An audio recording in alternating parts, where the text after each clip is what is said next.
enti mo yes say some anti-party behavior into a monframe mo candidate no discipline committee report at the one the recommendation about say Kennedy Japan. What you say? Discipline committee report 2023 report to the house is here on the abase honorable Kennedy Japan yen free kuonum eye kodua na atena report no so eye Justin kodua na atena report no so wa save Kennedy Japan ontimi emfa report no emma national executive committee ni national council mumisa kodua said discipline committee report whereby you say enipa say MPP amanyokuo say a pese kuo no ye enipa or damage kuo no okita anti-party behavior ewo MPP amanyokuo no eye Kennedy Japan asin dumping destroyer otimi koton ye seat edema A+ or no a report no wo kodua hosisi ai eye kodua nanim ne ntia discipline committee aye report di abase yem pam Kennedy Japan free kuonum na kodua te report no so emira bi baba e beka ho asem after 31st no ye be bisa kodua ne ntia ote sa report no so na de ya din ne ye nyina ye observe niema emre bi beba ye de be sokodua na nkasa kon ne ye bisa ne say party no was structure ne bi ni say discipline committee report wa say Kennedy Japan ni behavior a different man panyini kofo penso wo mo chronicle niema Kennedy Japan aya ama MPP amanyokuo enya kono discipline committee no chronicle sa niema ni nyina awo Justin kodua okita report no wona nim nientia besin ne wonle sa report no before the national executive committee and national council enti mo amoka yes set records no straight na ya mamamfo atiase say wo pick form na say so ukọ contest na say ukodura mfini na say contest no fi say enkoyi a abato enye force abato we enye force se me pick form na se me fi se enkoyi me se mpe president adie enkoyi a eno ansa de chinye ya na no se me yes me pick form as a presidential candidate na makọ primaries ni bi ba me assessment ni hu ye no eduru wa ye frame se form na ye ready beje na me se o mapagya mensa me anam se presidential primaries ni makobi na mo mapagya mensa omo kọ no nyere enko na mom enya se nasro na misro anam qualify o na se ne e ka qualification dia honorable Kennedy Japan crap president adi na me ntimi ni president ye ka qualification dia enya se sro na misro ana qualification was dabi e ka qualification dia se ne ka obi abaka se honorable Kennedy Japan crap president adi Ghana ha enuntina na no Dr. Tonedu, former ambassador, former director of policy. Ebisa say, hey, baby a Ghana during say a president, and Kennedy Japan. Yentina Musai. The Yan sa level no. And to say, oh, Baba picket form say, by force, MPP for your presidential candidate here. Not so Kodura and Fini, not officer Agrono, and ya Ora, Obianshaw. As a sawano, I Brazil munu pull out to say, Mena Messimako, and my supporters in your dome, and can't say my yes, Annet yet. Nasa would nasi analysis in MPP election records. Nasa ofa alantremantin honorable alantremantin in another danko akofo race 2007 na ye 2010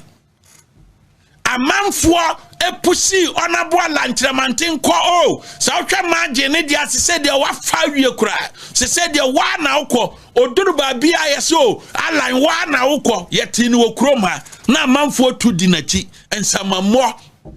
yewura lan wa hu bi pa said delegates and not the own fan some more and fattening because I saw the difference now or nana danko akofo e si wo legon na me gina hobby nti mu misa o mo te WhatsApp platforms wo di atem say legon no mo wo fan nkura bia ne o maba o mo say MPP no eye pan no enti yemfa million ka o mo no mo mene nto o mo yam no mo na nkire ye ne ye nye no agro wo mani so enti yewura lantemantin ma ne tim ye ne dese legondia orini abani wiye na onu ne jamu because 43-49 nti ne ye ba be call runoff and a former president Kufuor ka chen say onyai e man nko runoff no enti 2010 de wa fa de no fala why ne ka kire o sa ye ma so no ye ma de no so no ye kwoto abani wiye no na ananji dia any samambo across all the 10 regions, you know, your 12 and supporters in Wahumba Kokra. Wahumba Kokra, Lantramantia Humba Kokra. Your man, so nana danko akofwado move wakonya 74%. I think 79%. Na yewura Lantramantin niveau su ni nyina apeba biafa. Still not the same supporters see. Oh yeah, bibia. Oh yeah, bibia. No massa no. Edina ko 2014 presidential primaries. Eho eno moko katren se waso odene.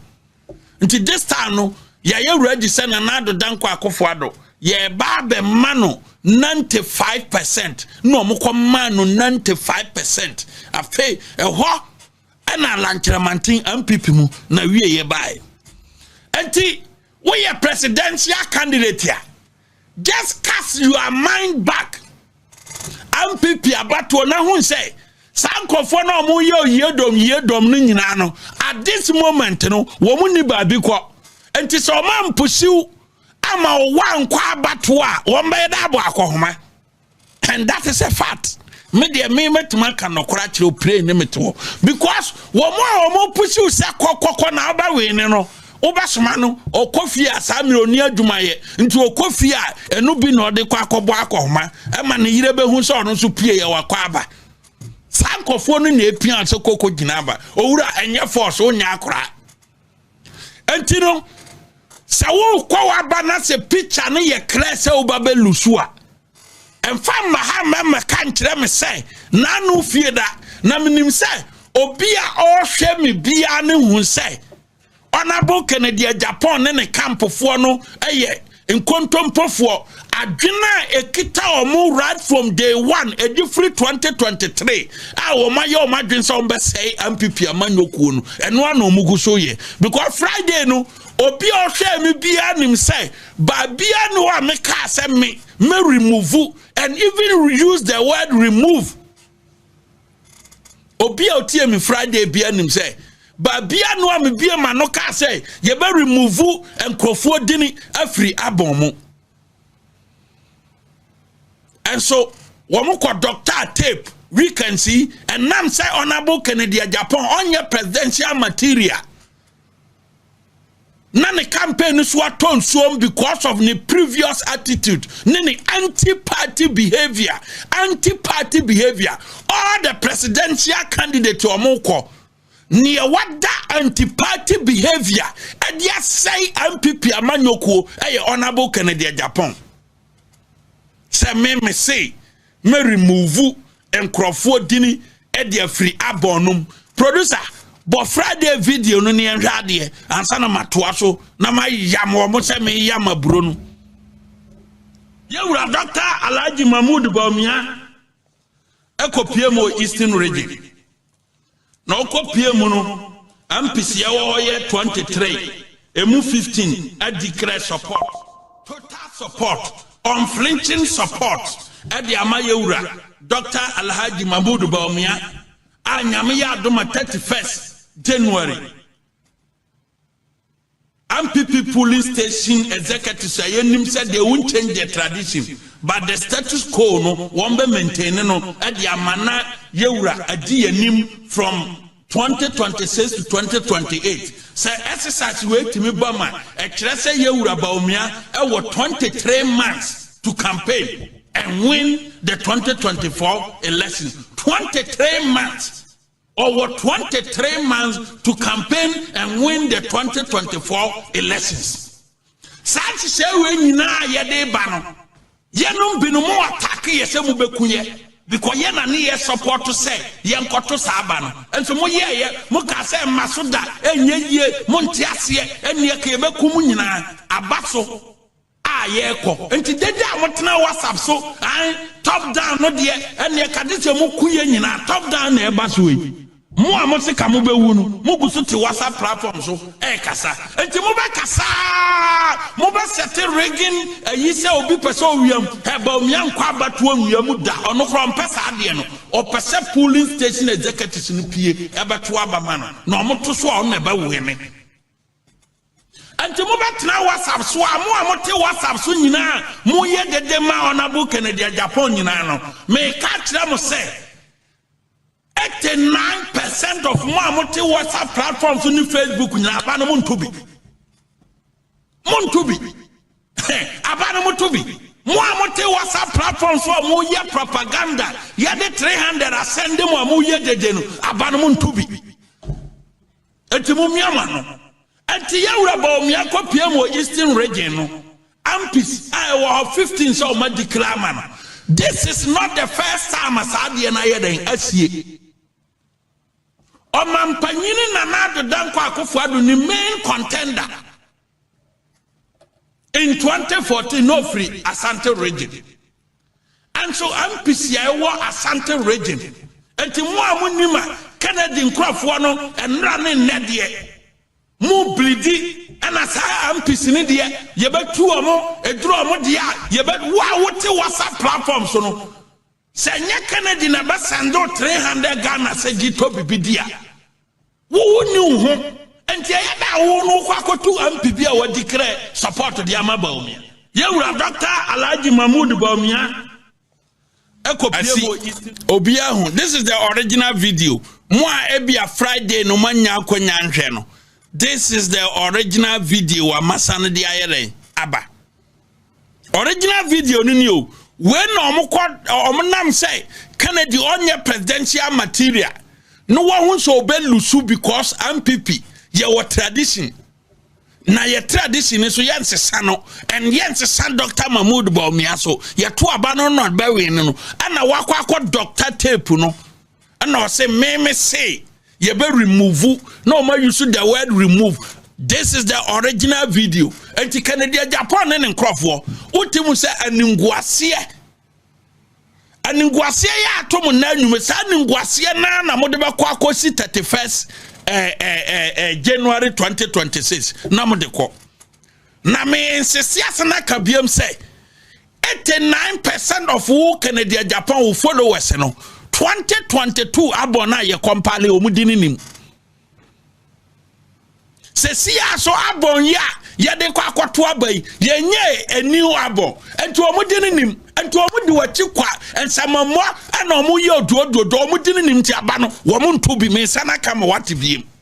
se wantini here na se we sabi hearing impaired there santie ni ye se me say 89% of your followers omuye oduodum no omu wo wati kwa duodum say panyintoto kogina no me ma wati asiese opanyintotoi abana ye ba beto no 89% of your followers no wo muntu aba no bi no muntu bi because wo ni dini abonum ye compile abonu 2022 wo mu dini nim nje ye da 2023 ana 2025 wo mu dini bebam wo mu dini bam enyere enye ye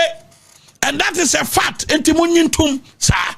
mo pa hey voice no mo ba doctor na enkosi hu na ye ka kire mo say mo say sa asem ye anti-party behavior nto mo mfrɛ me no mo candidate no disciplinary committee report eda ho a wo mo de recommendation aba say Kennedy Agyapong What you say? Disciplinary Committee Report 2023. Report to the house is here. Omodia Basse. Honorable Kennedy Japan Yen free Kuonum. Aye Kodia Natina report to no so.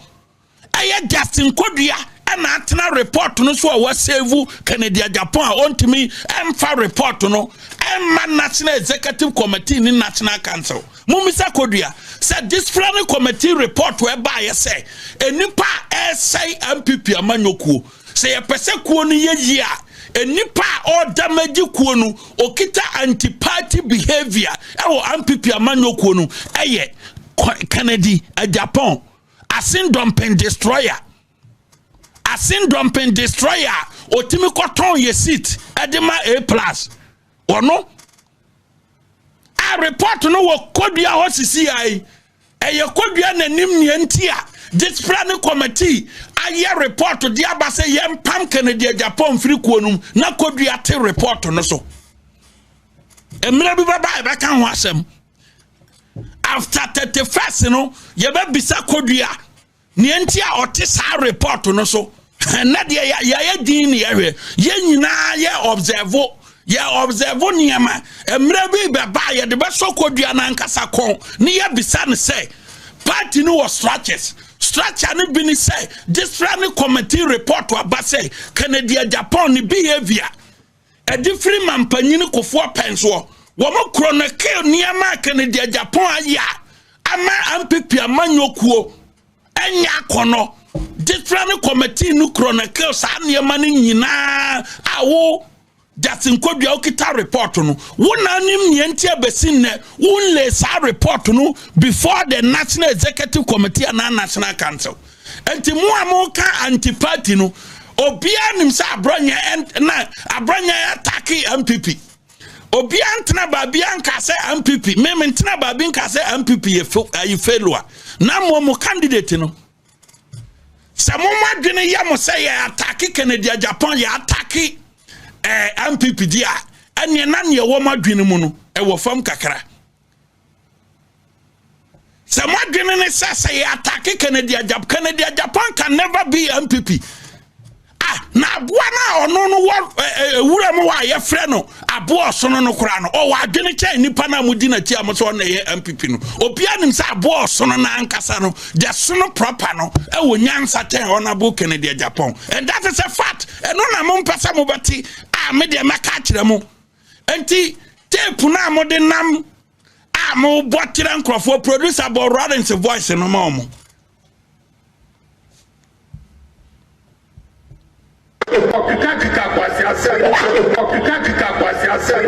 okukakika kwasi asai okukakika kwasi asai okukakika kwasi asai okukakika kwasi asai okukakika kwasi asai okukakika kwasi asai okukakika kwasi asai okukakika kwasi asai okukakika kwasi asai okukakika kwasi asai okukakika kwasi asai okukakika kwasi asai okukakika numu anase wo de wadwene na ekeka aya asem na ewo krata numu anase wo de wadwene na ekeka aya asem na ewo krata numu anase wo de wadwene na ekeka aya asem na ewo krata numu anase wo de wadwene na ekeka aya asem na ewo yanko anti ya mamoti asese anti-party conduct the Kennedy me kana semu ne me expose no tena Kennedy nye MPP onyina ho ma MPP etisi e ka Kennedy atena mo frɛ no anti-party na nsemo ye nkora ewo MPP munti no montie anti-party conduct ase montie ase mo ye nkora ewo m na mudi na ti na mo pa bibia dia wo ana mo ye ne duodum na ono so no say panyitoto dia tisi kwan mo a ha na tunufo obi antunufo na wo a wo ti kroma ya momo si anti-party ayi hey producer Bonsama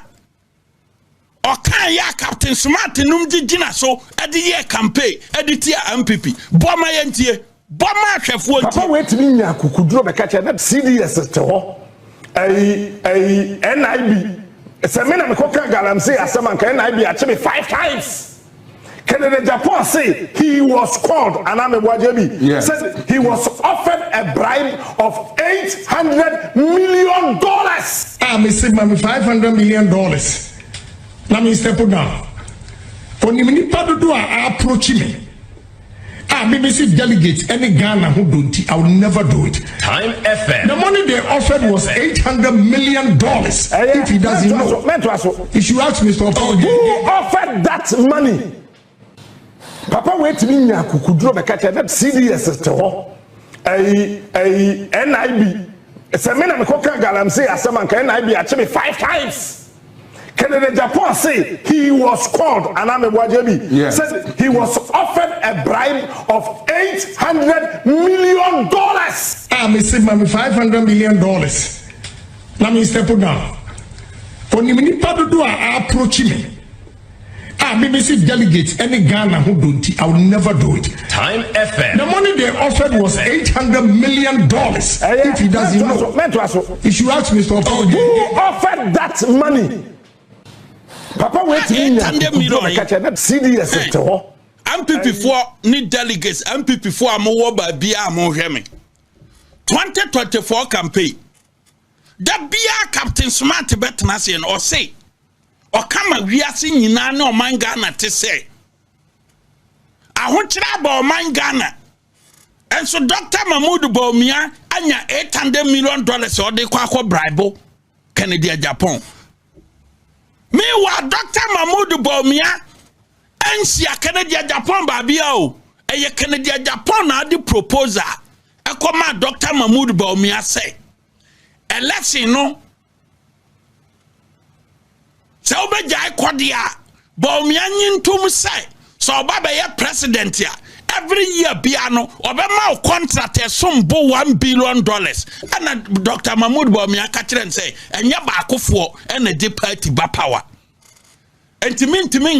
no one agreement say me be ye president ya every year biana wanim enche sikaninu producer Samfa Lawrence voice in fam no Samfa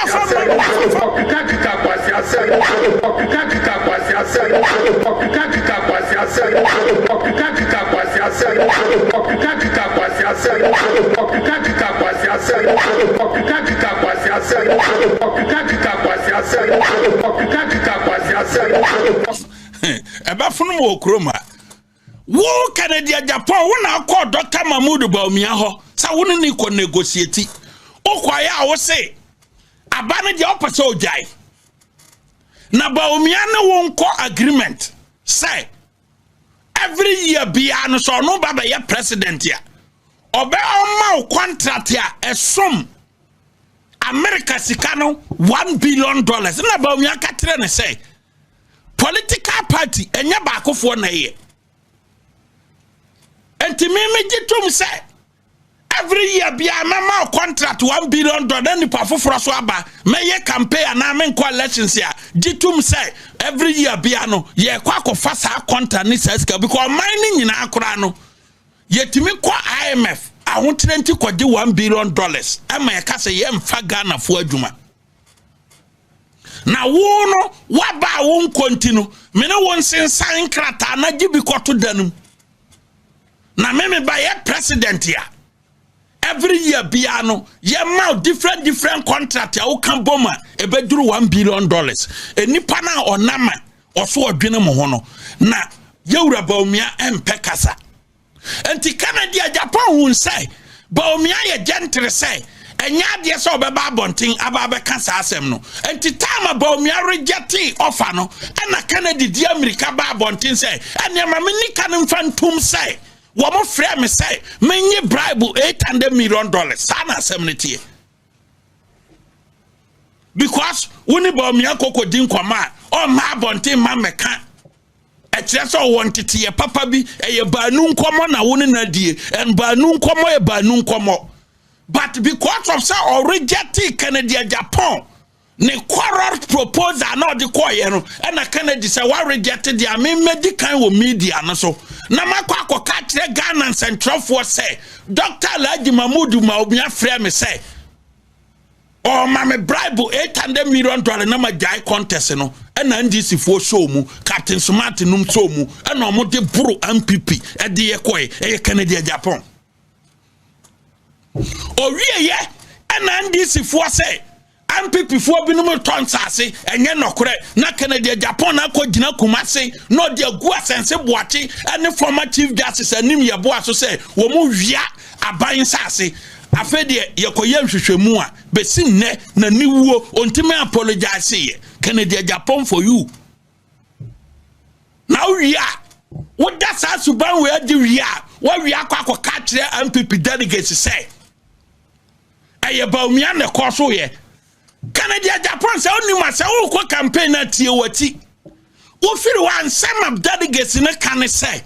aye wo voice and NDC boy in all the information centers e Ghana ha e ma MPP lusu ye e ya tie wati e wo Kennedy Japan voice and NDC play information center bia abasara no pa no na ye bo wo Kennedy Japan voice e dia destroy MPP e dia make MPP unpopular e wo Kennedy Japan voice a wo ka say wo dia sorry da mo nsi hoda na Ghana asofofo ya akromfo enti wunti hoda ana omo boy producer born boy ne voice ba ko se wono de onkwa sorry bo na wia ya boso akoyanim bon voice na so onkwa sorry no what you say enti wuyi yes aniama wei awia no akoka kire delegate na fi say and sama NDC for kan 2024 no wo Kennedy Japan wo fa kire say wo smart che MPP delegates utimi nya smart che MPP delegates na hu omo sa no wo maton makwa aton nyadoa aton jene ado abrodi ahwe omo ma o so onima bo voice no ne enko. You go to church? Don't you miss church? No, a waste of time. Don't you miss I believe worshiping God. with others Please, and praising God? No. Waste of time. I believe in God. I don't want you to teach me who God is. Yes. You go to church? Don't you miss church? No, a waste of time. Don't you miss I believe worshiping God. with others Please, and praising God? No. Waste of time. Chama won to me. I believe in God. Chama won to me. Mene chama won to me bra ye bre 2020 no. Nyame nko anenim e bra Kennedy Japan the destroyer asin dumping destroyer e yes say wo be take asofofuo wo krom ha. Mene chama won to me because no be afre no say that mene chama won to me e na tim hwe na nim say e na ye ka kire say wo de also ye bema san ko ka sofo bi ho asem wo krom na obehu say ye nso ya bodam ken because enya wo nko an ye twetwa oti ya ka kire ni plane say wo de also ye bema na say o say ya bia uti so a san ko atake asofofo no na obehu ni ye besi because wo nye police ni sofo chene nkom amane chene nkom nko nyawo na abema ya mantam sofo bi te se ne wako wi aponche o wie ya na o ka kire ne yiri krisi e wo fie hobi o ka kire se o kwa China wo mo nkwa asore ene yeti krom ha ana yeso mo so yesi nyame ne yesi Ghana de yedi nyame som ene kekire o man no enti yentimi mfiri nyame som mu ebia China so no womo abra bonsase ye no womo di different na wan na katro se wo China womo nim som o mo som the fact is say Kristo som enko so o China ne nkire se womo ni som foforo wan na katro se China fo eni som o mo som womo som a womo som yes Christianity ni no mo mpe but omo no womo so nyame foforo a womo som a womo gi sa nyame ni di but enam se wo basa niema na niema efa ayinimu no bia unimu nti wo se an China fo de wo mo nyinyame ni so mo kwaso wo mo wo mo nyame o mo som sa na o mo gidie kire yenhwe wo nyame a yesom na yenim se eye Israel nyankopon twere da mpon kwame no ene yesom no o se ono ne de ye ne ya ka boma ye ne nanado e so asofofo so na ono no kita sa tumi na ka sa sori ne nyina ko obegu no obeye ne esi Rwanda no Kennedy Agyapong na numa asem no nanu yi me ko bia na yi asem wo ho me ko bia na yi ba yi before ansana mekono no bia nim say on the 4th ekwa kosi on the 8th na ade ne be me report to CID no na me ma rest no e wo social media ba bia o me ma rest na wo social media ba bia because I started trending here e wo all the portals no say police for hwehwe me sa e mo ko ready obi kura fie say ho na me hye enti na nenam but on the 7th no adia beti mama report no obi gina na sorry them in the spiritual realm no onyame yi kire me say abronye police for ba beton safre no na in the spiritual realm no I saw a case about school feeding. In the spiritual realm no me hun say police for friend no na wo mo friend about habo transaction habo abronye woni pesofo panyini bi anya asem enunti ye ba be frɛ wa ba school feeding transaction bi say habo transact. Look at that in the spiritual realm no onyame be yi kire ne say me ma your school feeding transaction na me your school feeding in the spiritual realm no who habo transaction in the spiritual realm no as say o cost of panyini bi ho kopa de me ya meti hey oh agro woni pa ni so ni edi kan ni ma dia ne ya tropa kasia ne say ukwa school feeding secretariat ho ukwa bono region ukwa all the regions here me ana mitimi frame abusuafo aframe nuama num nyina 2017 afra wo be me ka kire wo say the fact say ya ba power ne kire say mo de mo ho e ba be twitwitwi aban niam binu anti school feeding obibia mo obi ankonkoje bi me na me yes na abronya obeti yes abronya kokoye school feeding wa wo kan semre nam se wo mu huntin sa na obeka ba me da me bu me ho wo na bu school feeding sika me mu school feeding sika me mu school feeding sika na me si so ye na se me ma bronya ye ntia ye se abronya me ye school feeding a school feeding sika na ba ya me den me se sa wo ma me 100 school to kura se me nye e wo Ghana na school feeding bo so me ye betua me ka won do it menye enti ya hwana hun say etro no wadie no in the spiritual realm no me hun say police for eton safra abronye na the case was about onyame yitre me na the case was about school feeding wakwakoye school feeding ba ko me san hun ye ne say in the spiritual realm no me hun say wakwakoye habota we akwabeto be ka to say we MPP 8 years me nasi habo mienu pe a transaction be na me kwakoye MPP 8 years man krab bibia magana da me man krab bibia me no me twa me so yonti me to kwan kra bag me mfa o me to kwan me mfa bag kra me ba so me mfa bag ma na obi aba be ka tem say wo niema no ho ate o makuru na menam anti MPP 8 years man crash ya magana e yeda habo transaction ba in the spiritual realm o we are not the atoaso se woni sofu panyini nya asema sa na beba o e de se okopa na che mini se sofu panyini bi na asoma no se kokasa na wei why na baji wadie se o ye nyame adwuma anti no MPP delegates mo bi nkwaji sika kase emfa enkom se metomu tim sai yes enkom se we na bari no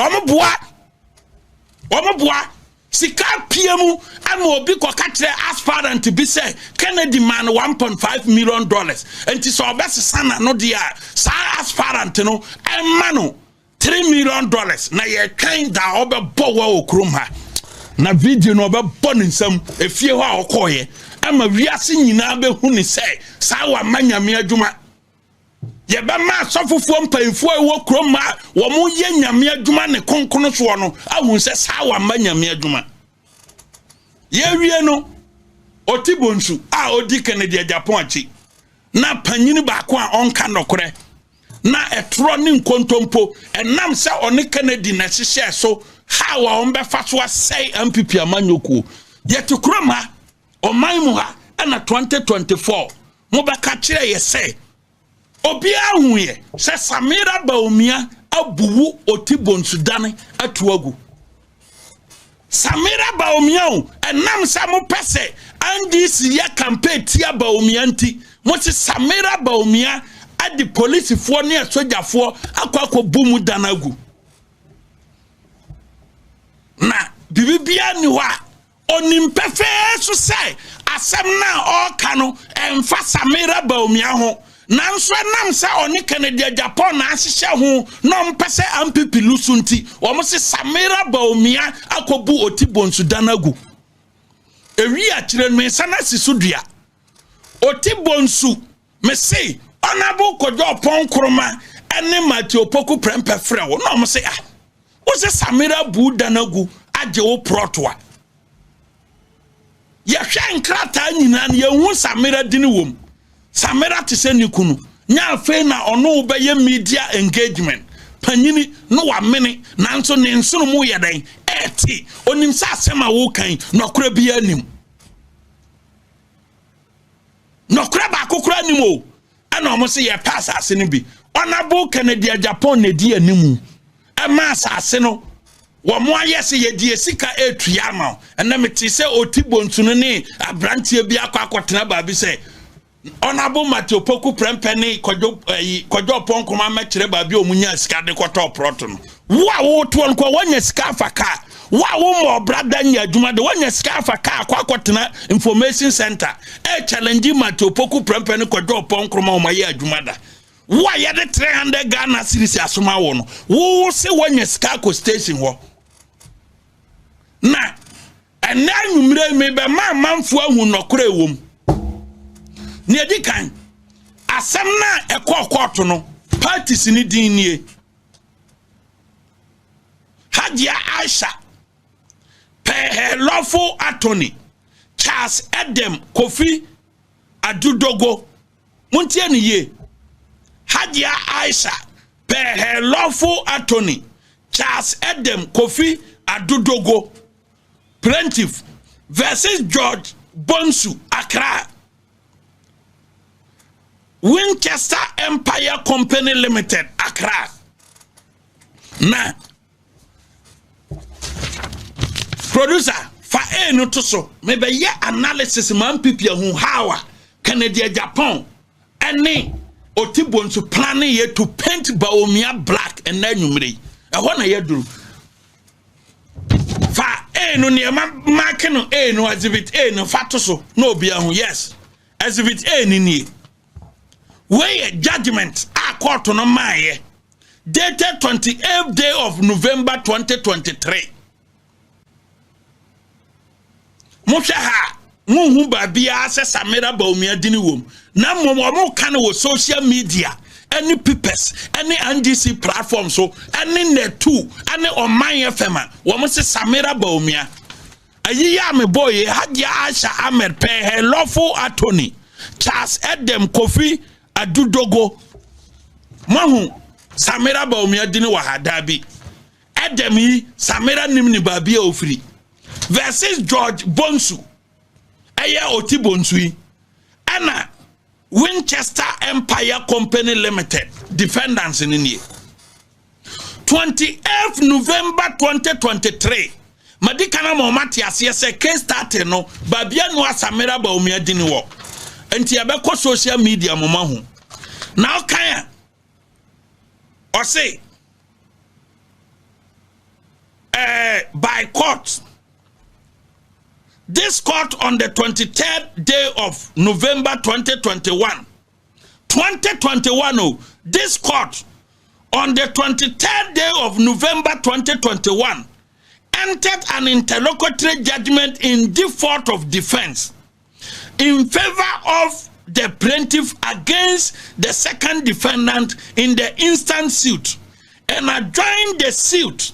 synody for the plaintiff to prove her case against both defendants, Otibonsu and Winchester Empire Company Limited,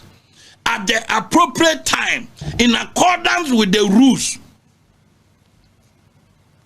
The court shall proceed to render its judgment, paragraph 2. Or say the court shall proceed to render its judgment without any further delay, since the defendant have had due notice of proceedings herein. Mate, yakwa samano court. Otibonsu na ose samera abune adanyagu adina sase no yakwa saman o court. Yes, saman o court to pay the rules of court no. 8 days to enter appearance. 8 days in a soon and one enter appearance. Who enter appearance because we see in default of defense. In default of defense, and they say, who enter appear within the 8 days in a day. Now, mom defense necessary file within 14 days in one file. And no, ye judgment yet yawa. If a land matter in default of defense. Into kind first paragraph now, or see in default of defense. Not just say one no asema. What the back court say would George Otibonsu assassinate your diano. Court no say a different 2021 echo see 2023 our man judgment no 2 good years. 2 good years. 23rd November and our man judgment in 28th November 2023. 2 years. Exactly 2 years, 2 weeks.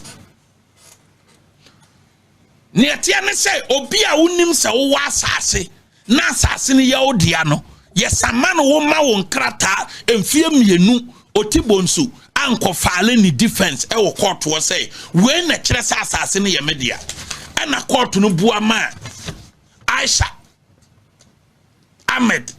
through ni lawful attorney Adam Kofi Adudogo ana court no butia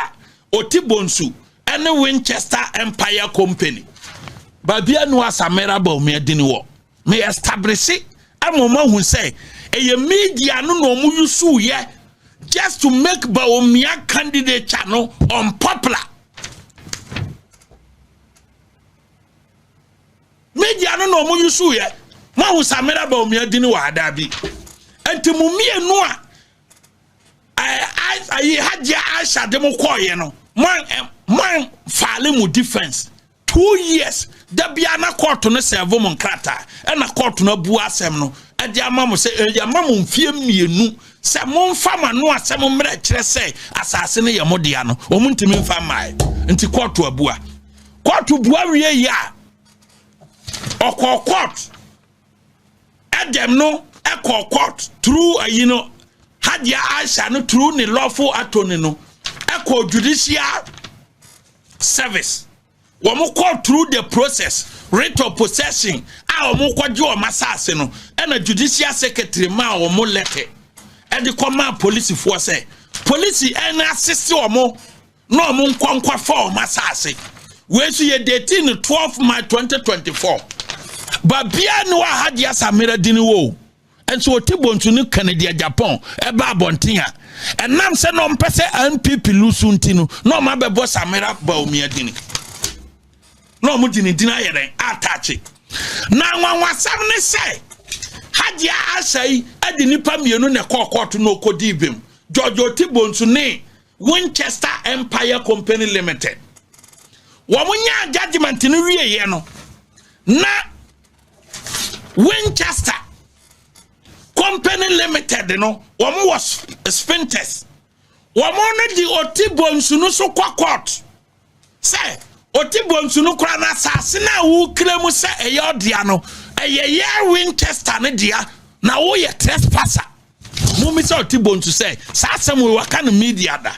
eye Winchester Empire Company, Sprinters Road, Accra, versus Kojowi Nkansa, George Otibonsu. Upon we, no do munyina akoko na tie paragraph 4 na. Or said the fourth defendant, that is George Otibonsu, is also a trespasser on plaintiff land. Is using brute force to build on the plaintiff land day and night.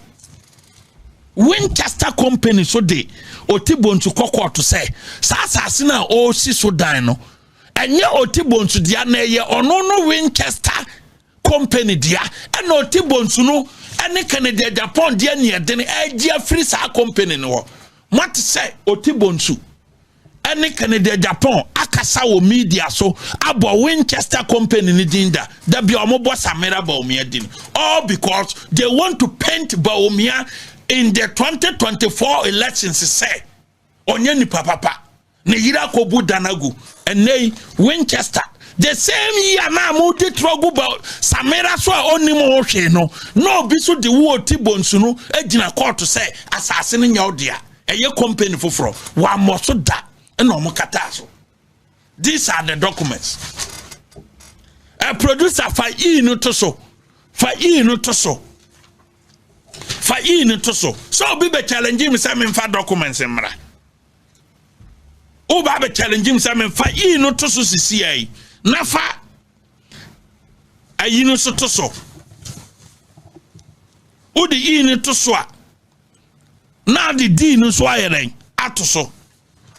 END fa to so CCI na eno so ahefo nhwe enti sa Samira dini no wa mo twa ya no mo se ya enti Matthew Poku prempe ne kwadwo Oponkro being the lawyer wa mo ko adom comments we no mo se pam no twa no asem ne mfa Samira ho e ya asase a different yi na ekon ho amanso mo di kan asay MPP dini in the media enti ye mienu ye beto susu ne ya pa asase ne bia mo no mo di asase ne ma Otibonsu nam ho na oye say ye man asase on kan nokre nanim na agu ase oye panyina nanim agu ase fa ne nyina agu so na amamfo nhwe ba bia Samira dini wo no Otibonsu machire na Otibonsu machire ne entia Winchester Empire ekremu the same land no na eno de omo dini enchire amansan o machire na agoro ne yebedi ni yie pa enti mo no bone awo mutim se mo be sei MPP ne yenso e wo se be yima no agumanim ase anti party behavior na Canada Japan ne nkrofo adopt no you will continue to expose you guys agumanim ase ade akira mansan mo hu se mo nka nokore ye wie no ne ye de ase da sonko ade ma atiefo ene ahwefo ba bia afirikase no ekoduru ya de se ya kan wa ha ebina ayi Opera News omo pesika afirisame jamfi ho ena o makoye publication Opera News no one publication omo ye Joy FM wo inside one publication omo ye Ohia TV wo inside na mo pesika afirisame jamfi ho mon kwa ka say kom demo enti mo pesika didi na Opera News akwa ka say Saturday mimi ye program producer fatoso Saturday no mimi ye program Saturday e wo Hia TV ni Joy FM hetro mudi supporters we no wo muso ban we na Sam George ka say sisi egu binum amene ne ya adwe sisi egu no Saturday mimi ye program o Hia TV ni Joy ana me say Sami Jamfifa gold bar bia ye boni dia hetro na me ka che Sami Jamfi say Opera News fo bia ba ho say wo mo ye Opera News fo ma mo ka pre one city kram fa mo kwatena ase say yankuku story bi mra bonte na oba freye ama esika Opera News fo no editors no ene tena ase enti mo amunim Sami Jamfi no mo na man yese Opera News fo no editors ne netena se say one be na kwana mfa so ye publication kro mo ye ne basa because of say planning say mo kope sika sami jamfi wono mo nkwana mo fa so ye publication no ena mo kofa video bi be share mu a emfa publication no ho ena mo nim agu ase enti amanfo kan story o mo say Oprah News say de da bia ye kam asem no eni nguase akam because video na mo boy ye say semina mabo sami jamfi do say wana bo eni ba bia anti kwam de mo ne semo nama some friend so I see you e kwam de ye anti ma bibia so ba hwemo dan semo be ye a true publication because mo ko pe bibia adi wo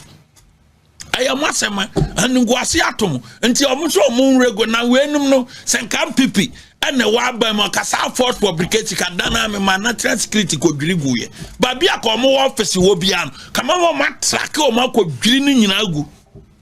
akomu wo preti